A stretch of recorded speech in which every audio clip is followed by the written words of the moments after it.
Made in Veneto alla riscossa. In questi giorni alla manifestazione PT Uomo Immagine a Firenze sono approdate ben 70 aziende provenienti dalla nostra regione e il settore complessivamente va bene per tutte le maison italiane. Anzi, il presidente della manifestazione, Gaetano Marzotto, un altro veneto, ha colto l'occasione per annunciare che il mercato della moda uomo sta diventando il più importante del mondo e il Made in Italy occupa un vastissimo segmento.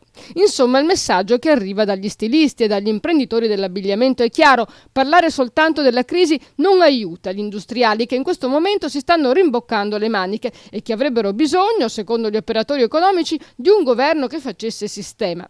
Ad andare bene non è soltanto la moda. È di alcuni giorni fa la notizia che durante le festività natalizie è avvenuto il sorpasso nelle vendite di prosecco su quelle dello champagne e stiamo parlando di nuovo di un comparto veneto.